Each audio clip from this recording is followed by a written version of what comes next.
Everything is telling me that you wanna. The vibe I'm getting, girl, is so thin. That's one cool dude. Get in the mood with Keith. That's Keith. He's going to make us sweat. Keith Sweat. I'd like to know the name of his video partner as well. All right, Keith Sweat, the artist, the R&B singer, radio personality, producer, and now author. He has a new book. It's called Make It Last Forever, The Do's and Don'ts. Keith Sweat himself. Welcome to Good Day New York, sir. Thank you. Appreciate it. Nice to see you, pal. Hello. How does it feel to be back in New York City? I had to kiss you. Don't shake my hand. Keith, That's like part that. of the book. That's part of the book. Oh, you have to kiss? You have to kiss. When you're meeting a woman, Why? you should kiss. Why? It's more affectionate. It's more like, hey. I feel like a handshake is too business-like. Well, I feel like now I'm unarmed. You know what I mean? Like, you know, I was a little bit like, okay, I'm going to ask him about this in the book, and now I have to be like, that's to calm you down. He's won you over. Yeah. That's how you do it. Keith, again, welcome. What made you such an expert in relationships? Well, you know, I've done the do's and I've done the don'ts. So let's start with the don'ts. Okay. What did you do that you shouldn't have done? Well, you know, I looked at women when I was in a relationship that I might have just shouldn't have looked at. Well, you looked at. Is that a euphemism for something? Well, you know, you look and then you want to touch. That would be this chapter, Greg. Chapter 10, fidelity must be a priority. You didn't realize that earlier. You know, as you're in a relationship, as you start to grow and get older, you realize what's more important to you in your relationship. And you realize the mistakes you make when you're younger that you don't want to make when you get older. So are you still making mistakes, or you know everything? Well, I think I know a little bit of everything. What's your status? What's your... I'm dating, but I'm not married. Gotcha. Is it a serious relationship? I think it's pretty. Yeah, I would say it would. Do you put on your own music when you're home with your loved one? A lot of people say they've made babies off my music. So my attitude is, let me try it myself, and it works. It works. All right, we know what not to do.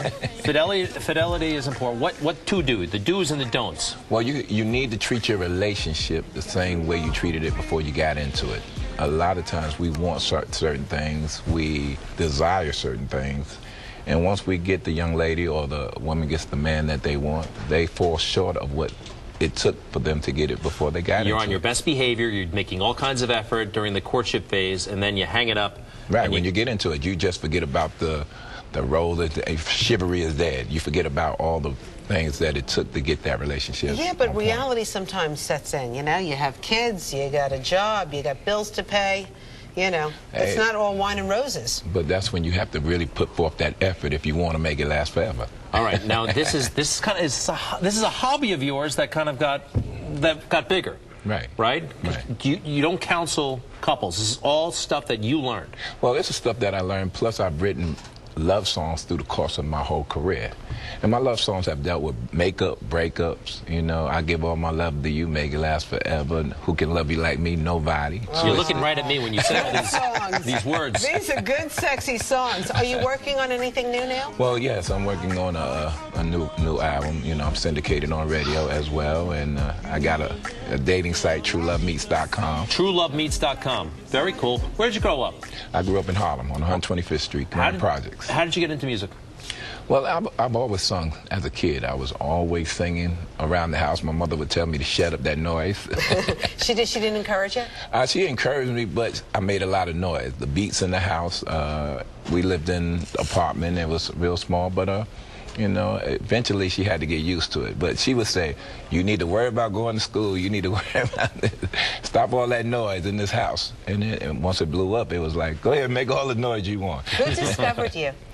Actually, this young lady by the name of Judy Hudson. She heard my music. I was actually trying to be a singer-songwriter. Didn't care about being an artist. And I was actually trying to sell my songs. I went to a company and tried to shop my songs as a producer-songwriter, and they told me my songs were not hits.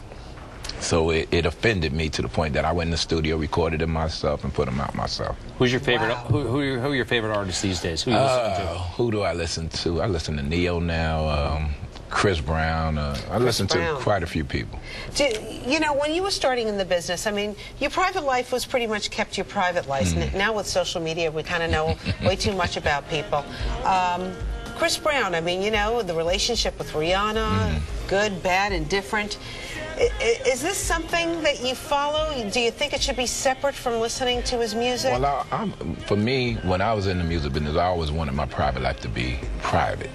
I always felt that my music was my music and my personal and private life was my private life. But nowadays, it seems like the more you publicly you make your private life, the bigger you get. It helps your music. Right. It's all part of the package. It helps your music, your payday, and everything. Yeah, yeah, makes sense.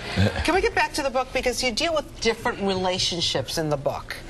In this particular chapter, you talk about loving two people at once. Now, I didn't finish the whole chapter yet.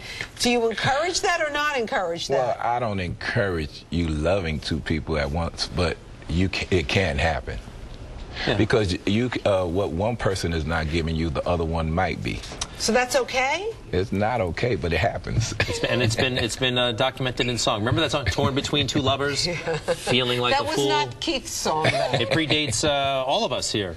Right. Loving both of you is breaking all the rules. I remember that. Oh, you can sing. I might take you in the studio. I might just take you in the studio. Keith, is he inspiring you? Any songs? Stop. I mean, I'm listening to that voice. Oh, my God. Keith Sweat, really nice to meet you. The name of the book is Make It Last, The Do's and the Don'ts. Don't forget, you can see Keith talk about his book tonight at Mist Harlem on 116th Street at 7 o'clock tonight. Right. So they get to see you up close and personal. And you'll sign their books and everything? Do whatever they want. I'll tap dance if they want me to. But no kissing, right? I might give them a kiss on the cheek. Gotcha. You know. Nice to meet him in person, huh? Thank you very much, Thank Keith. you. Thank you for having me. Appreciate you. We're going to, hey, you want some barbecue on the way out? We got a food truck outside. No kidding. You like barbecue? This is the funniest name, Only if it's chicken. Only if it's chicken. You